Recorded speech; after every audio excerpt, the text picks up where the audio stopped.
Hello, and welcome to the Professor Podcast with Ruth and Claire. Each episode, we talk about a particular topic in the life of a professor. We are tenure-track faculty members in the sciences, working at a primarily undergraduate university in California. The purpose of our podcast is reflection, so we bring something we think is working and something we're working on to discuss. Welcome to the Professor Podcast with Ruth and Claire. I'm Ruth. And I'm Claire. And today we're talking about encouraging students. But first, Ruth, how was your week? My week was good. I feel like when you discover a new podcast and you just plow through the whole backlog. Like everyone's doing with our podcast, I'm sure. all the time. I love it. Yes. And please do recommend it to your friends so they can do that. I found a podcast called Maintenance Phase. Oh, and never it's heard by of it. Michael Hobbs and Aubrey Gordon. And it's super excellent. And then I also led me on to Michael Hobbs has another podcast called You're Wrong About, which is with Sarah Marshall. And they're just really, really interesting and good. And so Maintenance Phase is sort of tackling kind of some wellness mythology things. Oh. And the history of things like, I had no idea there was such a thing called the President's Fitness Test in America. Me neither. Where, in movies, you always see people having to climb ropes. Oh, yeah. And apparently, I guess in the 80s, that was an actual test that had to be done in schools. I see. Which sounds absolutely traumatizing and horrible. But so I've learned a lot about that. And You're Wrong About is kind of going over things like they had an episode about the Satanic Panic. And there was a period of time where everyone thought everyone was Satanists. And I see. Super, super interesting and funny and hilarious and interesting. So cool. I'm into it. So it's always exciting when you find a new podcast. Totally. So tell me, how was your week? My week was good. I just ran a 10.5 mile trail race yesterday. What? Which Excuse me? Oh my goodness. I had no idea you even ran, let alone ran 10.5 miles. Well, this is the first race. I've only done a couple races in the past, and they were both 5Ks and kind of spontaneous. But anyway, Ralph ran 18-mile trail race. So anyway, we're both really sore right now. Okay, I also want to hear about what on earth circumstances lead to a spontaneous 5K. But is that when you're being chased by Bigfoot Ralph or something? was doing one, and I was like, well, I'll jump on board. Okay. It wasn't just you. Right. Okay. Yeah.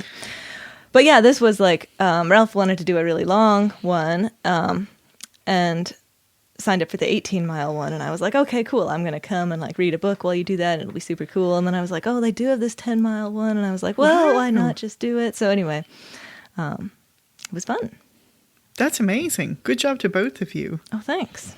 Yeah, 10 miles, that's, and 18 miles is not far off a marathon. I know. And it was up and down hilly. Oh, wow. So. And 10 miles is closer to a marathon than I will ever get. So that's amazing, dude. Nice.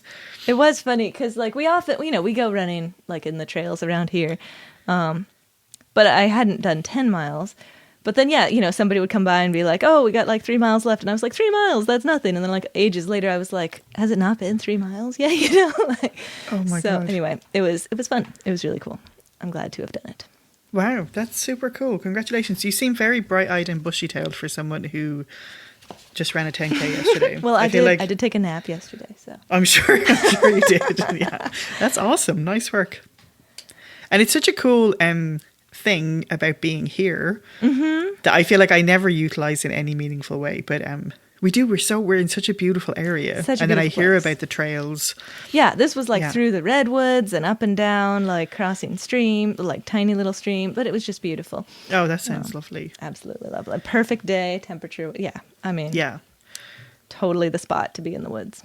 Right. This is something I think I mentioned recently. I had to go down to San Francisco for something, and I had no idea how hot it is outside of this little bubble we live in, because we live in this weird little fog patch in California. And so it's just very startling sometimes when you realize it's very cool here. Totally. Yeah. When we recently traveled to the Bay Area as well, we were, super hot, shorts and flip-flops almost all the way back. And then as soon as we got back, it was like, oh, great, we're back in the 60s and the fog. Get the sweater out. Yeah, exactly.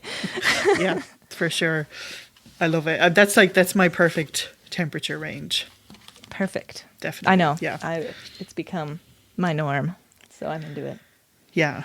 It's always that experience. We didn't have it last year because we didn't have students on campus, but seeing a lot of very goose pimpled, freezing cold students in the first couple of weeks. Because I know. It's really and they're cold like, here we're still in California. And it's like, yes, but yeah.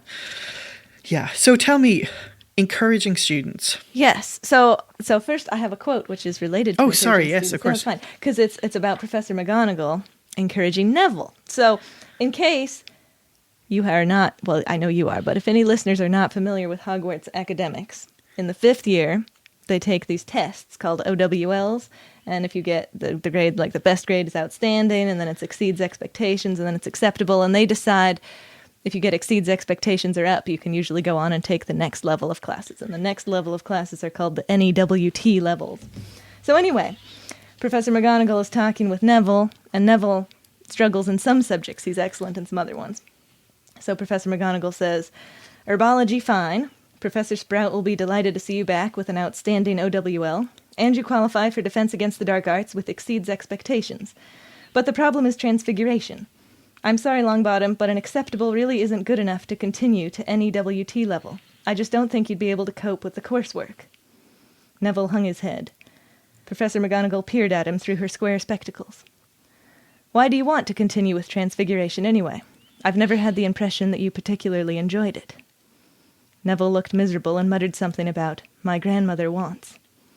Humph, snorted Professor McGonagall. It's high time your grandmother learned to be proud of the grandson she's got, rather than the one she thinks she ought to have, particularly after what happened at the ministry. Neville did some brave stuff at the ministry. Last book. Neville turned very pink and blinked confusedly. Professor McGonagall had never paid him a compliment before. I'm sorry, Longbottom, but I cannot let you into my NEWT class. I see that you have exceeds expectations in charms, however. Why not try for an NEWT in charms? My grandmother thinks charms is a soft option, mumbled Neville. Take charms, said Professor McGonagall, and I shall drop Augusta a line reminding her that just because she failed her charms OWL, the subject is not necessarily worthless. So anyway, I just love that scene of Professor McGonagall encouraging Neville. I love everything about Professor McGonagall, and she is, if I could be, because some of the pedagogy in Hogwarts is extremely questionable and lacking, and so, but she is someone I would actually emulate, because yes. I think that's super illustrative of you don't have to be super soft and right. like squishy is not the word I'm looking for, but you know what I mean, kind of right. Like you can be very encouraging, and some of the most encouraging instructors and teachers I've had have been kind of hard asses and like really like strict, like totally. I had a bad habit of skipping school when I was in secondary school. Did you? I know, yeah. I had anyway, that's a whole other episode of a whole other podcast, but this teacher was like furious, and he was like, I don't care if you skip all your other classes, but you will not skip this honors mathematics class, blah blah blah. And it totally, I was like, wow, like he really thinks I should go. Like I didn't take it badly, like I was like, it really like totally felt, and I did not skip any more of those classes. There you go. So and he totally. definitely wasn't being like, hey friend, what's going on? He was just like, but it was very encouraging in its own way. And I love how Professor McGonagall says, I cannot let you take my transfiguration class. Like, that's just a period. This is a fact. That's how it is. That's the bit that I fall down on big time. But that was, me too. But that's, I love the example of the firm but encouraging person. Right. Yeah. So, encouraging students. What are you thinking in this topic? What context can we give our listeners here? So I'm kind of thinking of just those students who need a little more like, and I think I'm really thinking more about like emotional encouragement. Like not even emotional, but like you can do it, like cheerleading. Do you know what I mean? And this would be outside of the realm of I'll accept your late work or whatever that kind of supports. This is more like just you can do it. I believe in you sort of cheerleading thing. And I think I do a really good job with that. And I think one thing that is like I kind of remember and I feel kind of embarrassed about, but I'm always the person who needs a little bit more in situations. Like if I do a workshop, I'm always like the one afterwards who like needs to chat with the instructor or like needs a little bit more like, is this okay? Is this right? Like I'm that person, you know. So I try and remember that when I'm interacting with students. Do you know what I mean? And people, sure. Right. And like, I think, so I think just the constant, like one thing I do a lot too is interrupting self-deprecating talk. Like we've talked about this here on before, but like almost, you know, having a swear jar or something, but about self-deprecating and just trying to give really great feedback. And then I think just that idea of illustrating, and I try and tell a lot of stories about people who struggled in the beginning and then they ended up getting the top score in the class, or, you know, that kind of thing, so that it's not... I'm thinking in particular of this one class that I teach, which is the Intro to Physics. And that is the period of time, I think, when people are extremely vulnerable to despair and kind of feeling like they don't belong or they're not really cut out for whatever. You know what I mean? So that, I think, is the time I'm thinking of. Okay, cool. Yeah. And what's working for you with working on those? Oh yeah, so that just, sorry, I kind of meant that stuff, but yeah, just those things and trying to remember that I needed that. You know what I mean? And connecting with that aspect of it, and then specifically just constant cheerleading. And like, you can do it, and you know, that kind of stuff. And then really highlighting, I do a lot of stuff which to me sometimes feels theatrical and ridiculous, but like when people get stuff and you're like, woohoo, oh, you did it, like, yeah, awesome, oh, you're so perfect and what a great job, and you know, really positive stuff. And yeah, and then sometimes, I'll get into that, that's more working on. Okay, when you're telling these stories about the student, you know, you've had all these students that struggled at the beginning and then got the top grade in the class. Are you telling that to your class at large, or are you telling that to individuals who seem like they need to hear that kind of thing? How does that work? I think in the beginning, I definitely talk in a general sense to everybody, like, you know, and I don't know how much of this I'm just projecting my own nonsense onto it, but I think physics can be like... I feel like I have people with like genuine prior physics trauma coming into the class, you know, who are just like, oh, like you know, one thing that's common for people from your major is they leave it till the last minute because they're just like, I did not want to take this class. And so I feel like people have a lot of emotional baggage coming into the class. Either everyone else already knows this stuff, or, oh my God, I had this class in high school and it was so awful. You know what I mean? So I just think you're kind of managing a lot of emotional hang-ups about things. So I think I talk a lot generally at the beginning. And then I'm thinking of being in small groups in breakout rooms when people are like, I don't even know how to start this. And then I kind of do a lot of, oh, that's really normal. No one knows how to do this at the beginning. And, you know, that kind of stuff. I see. That makes sense. Yeah. So just continually reinforcing that it's fine that they don't know it right now and that they can know it, and cheerleading them as they make progress towards knowing it. Right. And I think like one thing I say a lot is there's no reason you should know this. Like this is the whole point. Or like if you already knew this stuff, then I wouldn't have a job, or, you know, that kind of thing. So, like, totally. Yeah. So What about you? What do you see as kind of encouraging students? Totally. So,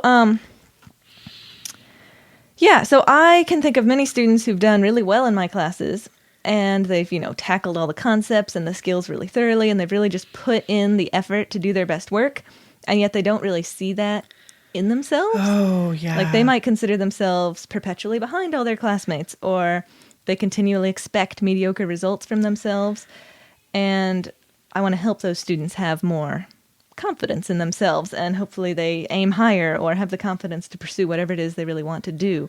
So a lot of what I work on in that area is what you were talking about too, like pointing out the things that they're good at to them. Yes, and lovely. I express my observation of their successes and excellences, whatever they do, explicitly, so that, you know, hopefully what I'm trying to do is change the narrative that they have in their mind that they are mediocre at all these things by just pointing out things that don't fit that narrative.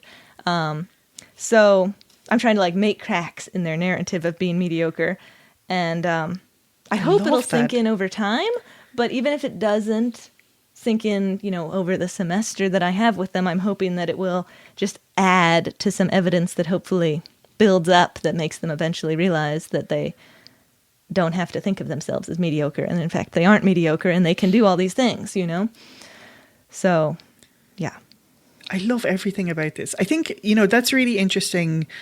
And it's sort of making me revisit my whole answer too, because I think there is a distinction, right, between people who actually are doing the stuff. Mm-hmm. You know what I mean? And they need encouragement. And then there is this whole other pocket of people who aren't doing the stuff or are not. Sure. Like Neville, they're just not, that transfiguration just isn't their thing. Mm-hmm. And so that's super interesting. But I love the idea of making cracks in, and I think that's really evocative to me because sometimes some of the frustration is you can't just wave a magic wand and make them stop. Right. And just kind of acknowledging like, I'm popping this little seed in here and maybe it won't flourish until 5 years down. But that's really lovely. Totally. And I agree with you. There's, of course, different forms of encouragement. And I was kind of thinking about the students that I feel like, are doing all the things, but are still having trouble with the confidence and the... Yes. But then, yes, there is, of course, also the encouragement of the students that need to know that they can do it if they put in the effort in the direction you're suggesting or that kind of thing. And so, I mean, it's kind of similar. The encouragement either way is helpful, I think. Right. But I really like your framing of thinking about it in those specific needs of that. Yeah, it is. I feel like I've had a whole bunch of students that fit that category recently, and it's just really surprising that it's so obvious to me that they are mastering the content, and it's not obvious to them, and it's really interesting and surprising, and so it seems like they're just one step away from mastering the content and knowing that, they just need to understand that they are mastering the content. Right. And, it's a thing.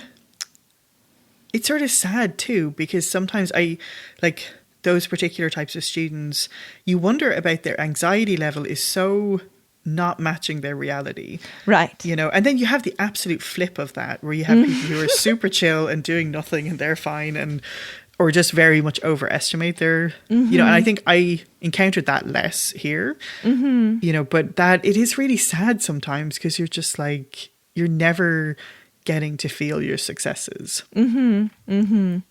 And potentially you're cutting off pathways that you could do, that you'd be really excited about doing, but you're just like, oh, well, I couldn't ever do that, And so I don't want the students to feel like they couldn't do something that they absolutely could do if they had the confidence to step in that direction. Right. And it's so complex, like what things have happened in their past that they bring with them that makes them think that. But it's so interesting. Yeah, that's super interesting. Yeah. So what are you working on in this? Yeah, here we go. I guess the things I'm working on is boundaries for myself. Okay. You know what I mean? And when do you kind of like, okay, little birdie, like fly out of the nest now. Like I'm not, do you know what I mean? Like when do you kind of take away that scaffolding a bit and not do quite so much encouraging? So are you talking about like stopping the cheerleading and stopping or I don't know. Yeah. So like say, especially in the last year, because of the way things are, like I used to have students come to office hours a lot to check their homework because they were worried about whether it was right. And that always felt fine to me because we're looking at it together and working through it. But over email, that became a little more like, I'm just emailing you my homework. Can you just tell me if it's right or wrong? And I can't quite articulate why that feels different, but it felt different in some way. I think there's a step missing of them like articulating something, and they are because they've written it out and they're sending it to me. But anyway, it sort of became this service I was providing to some students, which was like, yes, this is fine or this is not fine. And at some point in this semester, it felt like I should not be doing this anymore. Do you know what I mean? And so that was encouraging. And often it's people who got everything fine, and it wasn't like an unfair, it just became this thing of like, I'm sick of doing this. Do you want, or it just felt there's something that I didn't like about it. So I think those kind of boundaries, I think having those. Sometimes too, I have to work on, and it's something I do to people where I reject their praise a lot. And sometimes it's really annoying when people do that because you're kind of like, hey, can you value my expertise? And I'm telling you, do you know what I mean? Like I can't. And it's interesting because as someone who does that to people all the time, I have to try and remember that. Like it's sometimes, and I think I sort of talked to you about this before, it worries me because you can talk people out of taking you seriously. Totally. And I think I have done that with one person I'm thinking of in particular, where I was so self-deprecating all the time. And they were so positive in the beginning. And then I think over time I kind of wore them down and they came right into my way of thinking. And it's like, oh, that's not what I wanted to have happen. But, you know, so I think there's so many things, like being encouraging. I think for me to not kind of, like if I'm getting to the point where I'm feeling irritated with someone, then obviously I'm getting too invested in changing their perspective. Or do you know what I mean? There's something there, like... Yeah. Like I don't think McGonagall was like fretting afterwards that much about whether Neville took on what she said. And I think... And she wouldn't let it get to the point of being irritated. You're right. Right. So I think I need to... I'm not articulating this well, but there's some further musing I need to do about where the border is of what I'm comfortable with. And so, yeah. And most of the time, like in the experience I'm talking about with students who are really capable, who start this class and with enough kind of jollying along, they do get rolling and they're off and they're fine and they don't really need that much. You know what I mean? So I think I need to have in my head where that is. I think it does make a lot of sense that at the beginning of the semester you would do more of that than at the end of the semester. You know, Totally. like, sure, I'll check your homework because you're still figuring out how the homework works here. Right. But week 5, you've had plenty of homeworks, so not going to. Or, I mean, that could be your policy, for example.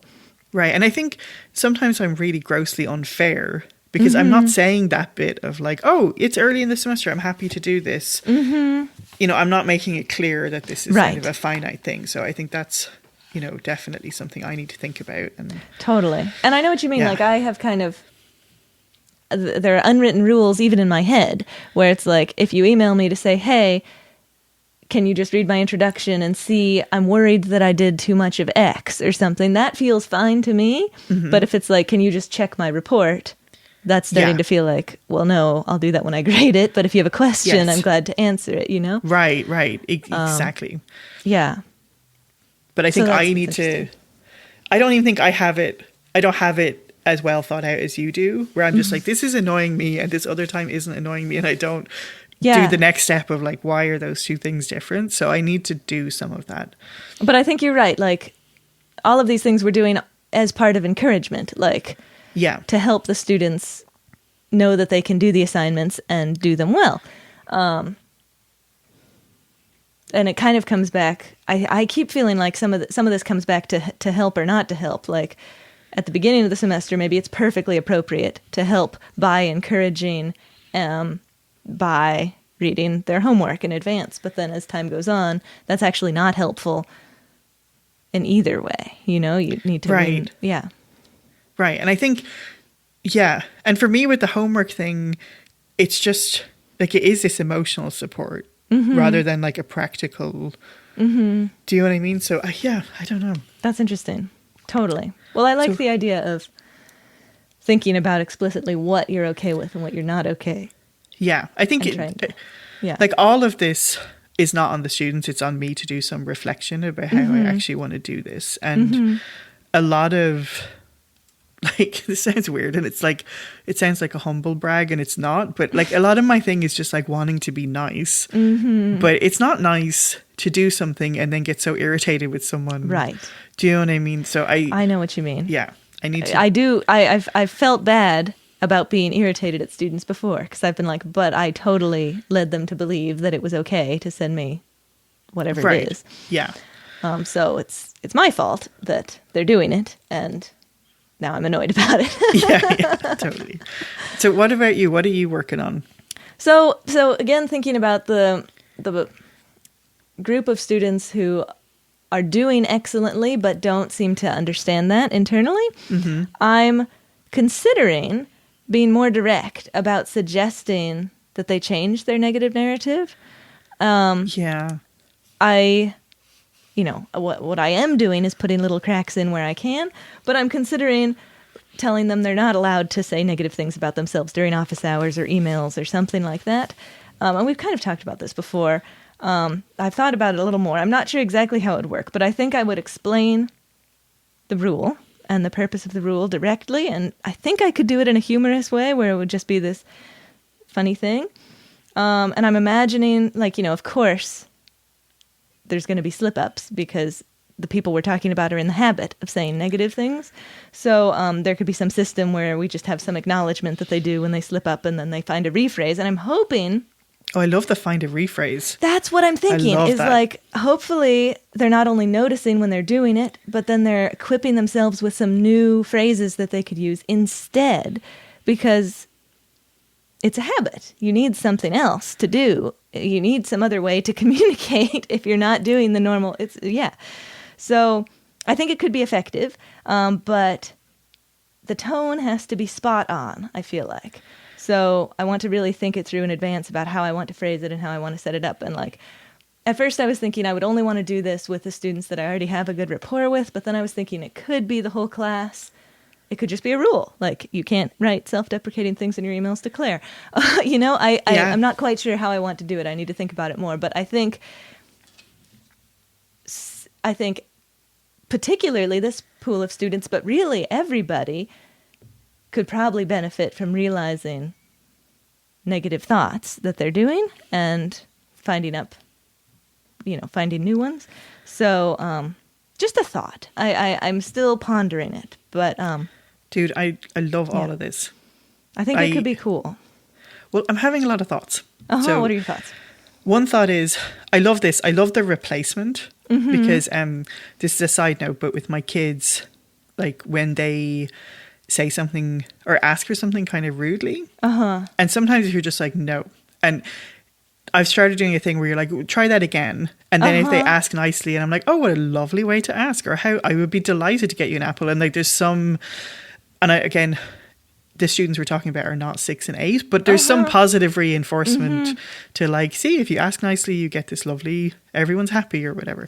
Totally. So I think I like that where you're like, try like rephrase that. Like, how can you say that without putting yourself down? I think there is another factor to this, which is, obviously I think it's detrimental to the student who's doing it, but it actually also creates this culture which can be really infectious and really toxic. That's a good point. And I hadn't really thought about this, but I heard something, maybe it was through Maintenance Phase, that podcast, but it was about women who engage in sort of fat shaming themselves and how it's really kind of contagious.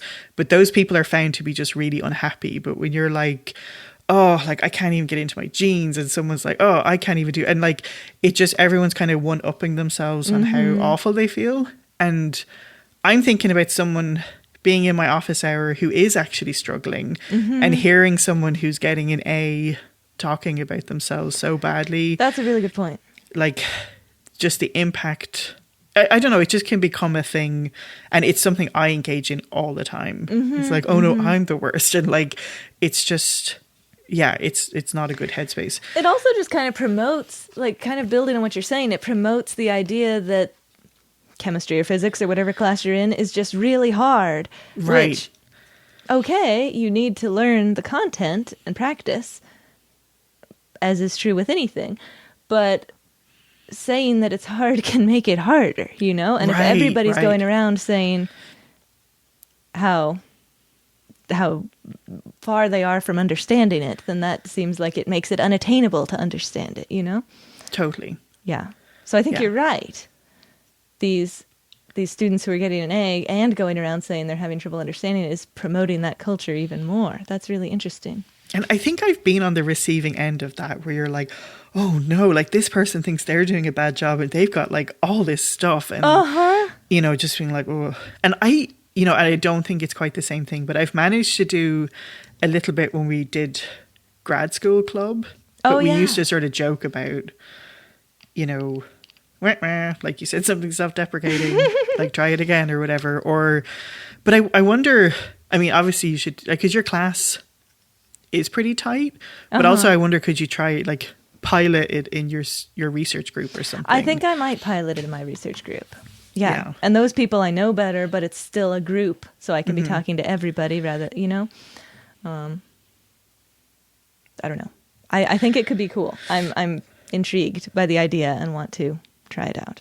Yeah. The last thing I'm going to add, though, is I need to stop doing it too. Do you know what I mean? Like sometimes I do it where I'm like, I'm the worst professor. And like, it's so irritating that I'm like, oh, why don't these students, have the, confidence that I'm like, oh, yeah, maybe I need to work on that. I always talk about Jen Sincero, but she talks about how things that we find annoying reflects actually on us. Oh, yeah. Like, why do we find that annoying? Probably because we want to do that better too, for example. Yeah. There's something about apparently when you work with small children, like when I worked in a summer camp, people were like, oh, the kid who drives you the most nuts is the kid that you were back in the day. I was like, yeah. That's great. I love it. Yeah. We should watch out for that in our classes. We totally should. You're right. Yeah. Thanks, Claire. Thank you, Ruth. Thanks so much for joining us on the Professor Podcast with Ruth and Claire. We're delighted to have you as a listener and we would love to hear from you. And if you want to email us, our address is contactprofessorpodcast@gmail.com. We'd love to hear any of your suggestions for future shows or professor quotes that you might want to share with us, or even just things that have come up for you when you were listening to previous episodes. And if you've been enjoying the podcast, we would love if you would spread the word. So the best way to spread word is by telling people if you think they should listen to it, or you can leave us a review wherever you listen to your podcasts. Thanks so much for joining us, and we'll see you next time.